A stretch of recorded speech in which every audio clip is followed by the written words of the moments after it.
संयोजन जिसमें प्रतिरोधों का ऐसा संयोजन जिसमें एक प्रतिरोध का पहला सिरा परिपथ में पहले प्रतिरोध का दूसरा सिरा दूसरे प्रतिरोध के पहले सिरे से तथा दूसरे प्रतिरोध का दूसरा सिरा तीसरे प्रतिरोध के पहले सिरे से और तीसरे प्रतिरोध का अंतिम सिरा परिपथ में जुड़ा हो तो उस क्रम को हम कहते हैं समान श्रेणी क्रम संयोजन। नहीं आया समझ में? अब आएगा। यानी कि हमने क्या ले रखे हैं, तीन प्रतिरोध तार, R1, ये है दूसरा प्रतिरोध जिसका नाम है R2 और ये है तीसरा प्रतिरोध जिसका नाम है R3 और इनको हमने जोड़ दिया श्रेणी क्रम में। तो ये जो क्रम है ये श्रेणी क्रम है। देखिए दुनिया तिल्ली मस्त तेल निकालो 63 मस्त तेल निकाल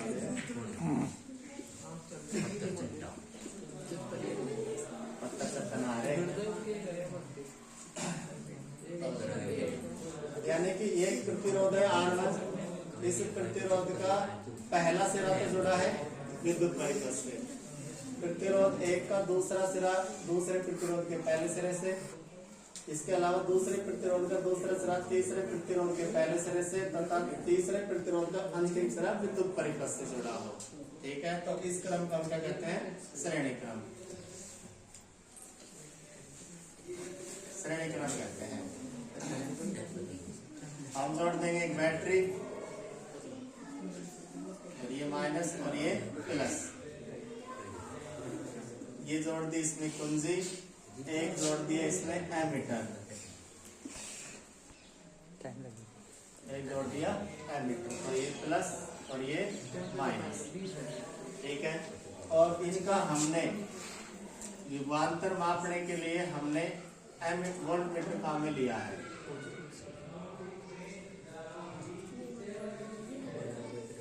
तो विभवांतर मापने के लिए ले रखा है वोल्ट मीटर और वो समांतर क्रम में लगा रखा है। तो ये दोनों क्रम है, वोल्ट मीटर जुड़ा हुआ है समांतर क्रम में, एमीटर जुड़ा हुआ है श्रेणी क्रम में। कुंजी करते हैं चालू, चालू बंद है, चालू ये है ना। तो ये बैटरी है और जैसे ही चालू होगी तो विद्युत धारा बहेगी, विद्युत धारा बहने का मतलब है इलेक्ट्रॉन के प्रवाह होंगे। इलेक्ट्रॉन जो बहते हैं वो बहते हैं पॉजिटिव से नेगेटिव की ओर, तो विद्युत धारा भी पॉजिटिव से नेगेटिव की ओर, इसमें विद्युत धारा बहेगी और विद्युत धारा आ जाएगी पॉजिटिव से नेगेटिव की ओर। ठीक है, तो क्या होगा ये कि तीनों प्रतिरोधकों में समान विद्युत धारा बहेगी। कैसी विद्युत धारा बहेगी? समान। यानी कि जो R1 में विद्युत धारा बहेगी वही R2 में बहेगी और वही किसमें बहेगी? R3 में। तो इससे क्या होगा कि विभवांतर जो है, विभवांतर वो क्या रहेगा, तीनों का समान रहेगा। ठीक है, तीनों का विभवांतर क्या रहेगा? समान। तो ये जो यहाँ पर विभवांतर आएगा तो वो समान रहेगा। अगर हम फिर इसको हटा के और क्या कर दें, केवल इसके लिए लगा दें, इसके लिए यानी पहले प्रतिरोध के लिए विभवांतर निकालें तो इसका विभवांतर आएगा V1। ठीक इसी प्रकार से इसका विभवांतर निकालें तो इसका विभवांतर V2, इसके बाद में इसका विभवांतर निकालें तो इसका विभवांतर V3। ठीक है, तो ये विभवांतर अलग अलग होगा और जो इस परिपथ का टोटल विभवांतर होगा जो हमने पहले भी जोड़ रखा था वो विभवांतर इन तीनों विभवांतरों के योग के बराबर होगा। ठीक है, तो ये है श्रेणी क्रम संयोजन। तो कैसे लिखेंगे इसको, तो परिभाषा लिखने की जरूरत है ही नहीं। परिभाषा क्या है, क्या होती है कि पहले तार का प्रतिरोध तार है R1, इस तार का पहले तार का पहला सिरा परिपथ से, पहले तार का दूसरा सिरा दूसरे तार के पहले सिरे से तथा दूसरा तार का दूसरा सिरा तीसरे तार के पहले सिरे से, तीसरे तार का अंतिम सिरा विद्युत परिपथ से जुड़ा हो तो उसको हम कहते हैं श्रेणी क्रम संयोजन। इस क्रम संयोजन में क्या होता है कि विभवांतर जो होता है V वो तीनों प्रतिरोधों में उत्पन्न होने वाले विभवांतर के योग के बराबर होता है। यानी कि धारा I जो है वो तो बहती है समान, धारा I क्या बहती है? समान, और उत्पन्न विभवांतर वो होता है अलग अलग। विभवांतर क्या होता है? अलग अलग। तो ओम के नियम से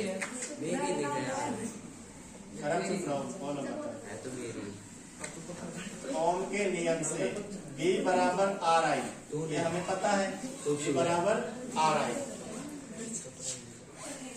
तो ये तो है समीकरण 1। और ये कब है? जब केवल एक विभवांतर हो, तीनों तारों का एक विभवांतर हो और एक एमीटर जुड़ा हो, तो जितनी धारा बहेगी वो धारा तो समान, लेकिन उत्पन्न विभवांतर क्या हो जाएगा? अलग अलग। तो ये तो है तुल्य प्रतिरोध तार के लिए।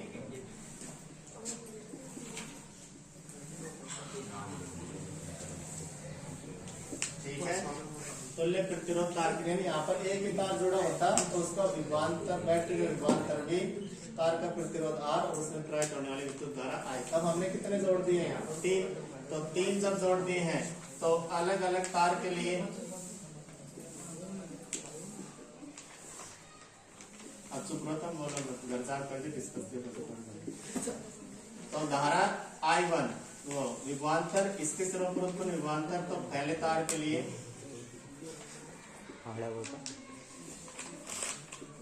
पहले तार के लिए V1 बराबर क्या हो जाएगा?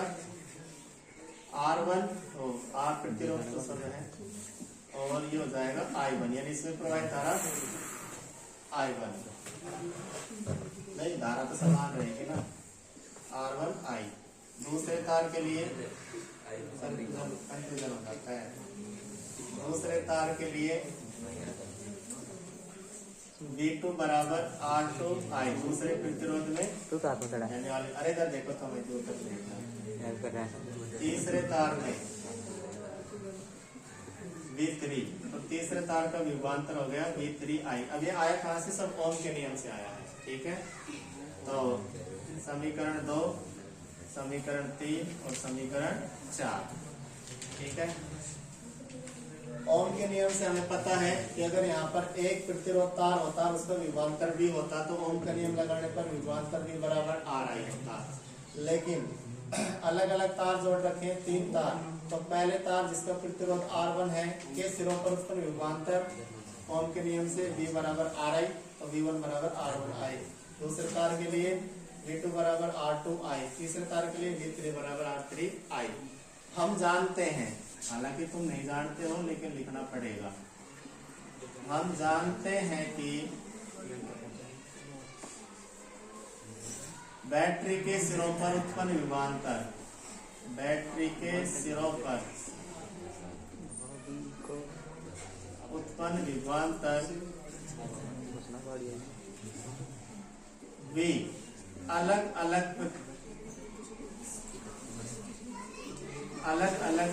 प्रतिरोध तार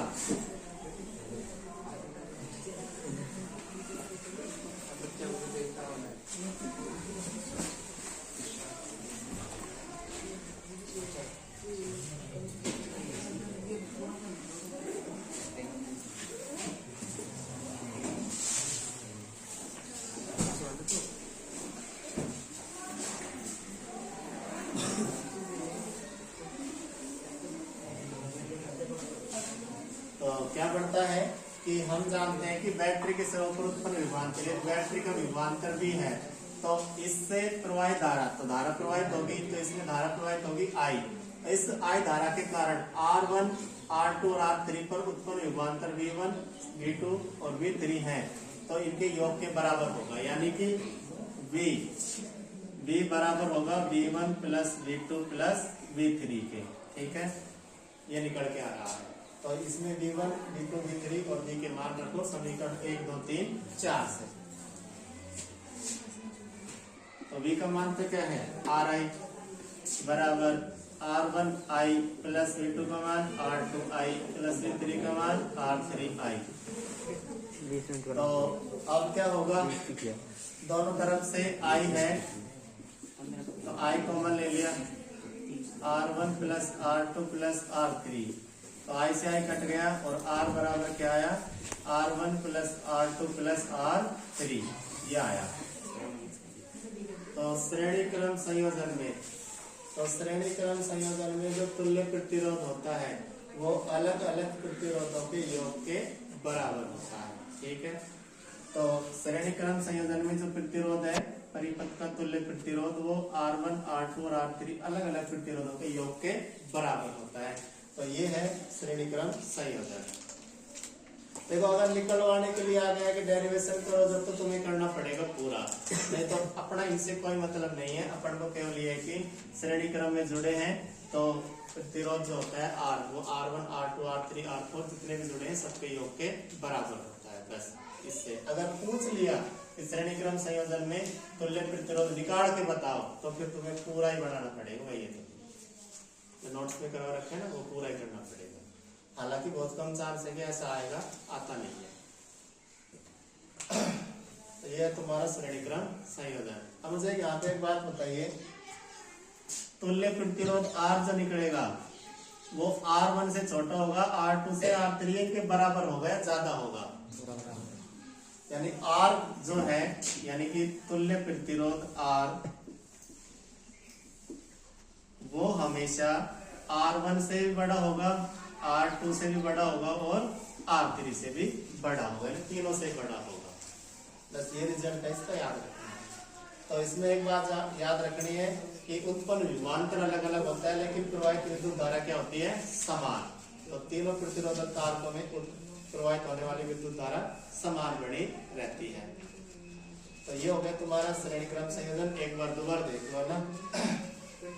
यदि हम दो या दो से अधिक चालक तार लें जिनके सिरों पर उत्पन्न विभवांतर R1, R2 और R3 हो, तो पहले चालक तार का पहला सिरा विद्युत परिपथ से, पहले चालक तार का दूसरा सिरा दूसरे चालक तार के पहले सिरे से, तथा चालक तार दूसरे का अंतिम सिरा या दूसरा सिरा चालक तार तीसरे के पहले सिरे से, और चालक तार तीसरे का अंतिम सिरा विद्युत परिपथ से जुड़ा हो, तो उसको हम कहते हैं श्रेणी क्रम संयोजन। ठीक है, श्रेणी क्रम संयोजन में पहले क्या करेंगे, हम एक ही वोल्टमीटर लगाएंगे और वोल्टमीटर में आने वाला विभवांतर है उसको नापेंगे।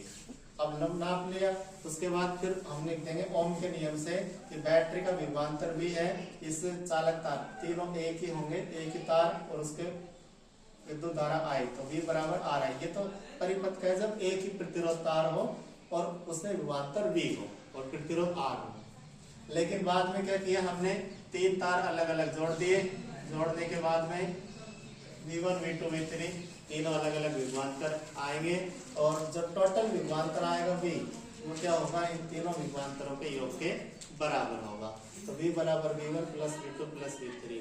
नोट्स में क्या है कि ये जो है ना लास्ट वाला, ये नीचे लिख रखा है ना, यही है ना। तो ये पहले जो लिखा है ना वो नीचे लिख दिया, और ये बाकी का ऊपर लिख रखा है, उससे कोई फर्क नहीं पड़ता, बस कॉन्सेप्ट यही है। अगर यहाँ एक ही चालक तार होता, एक ही वोल्टमीटर होता, तो ये निकलता पहले, फिर हम तीन तार लगा देंगे तो फिर अलग अलग निकलता और विभवांतर तीनों के योग के बराबर होता। तो श्रेणी क्रम संयोजन का तुल्य प्रतिरोध तीनों प्रतिरोधों के योग के बराबर होता है। तो ये है तुम्हारा श्रेणी क्रम संयोजन। अब यहाँ पे वो बात है आगे कि घरों में कौन सी लाइटिंग करवाई जाती है जिसमें समांतर क्रम हो, श्रेणी क्रम हो। वो एक बार समांतर क्रम और पढ़ाते हैं, फिर उसके बाद फिर वो बताएंगे कि घरों में जो लाइटिंग की जाती है वो कौन से क्रम की होती है। अब वो इसको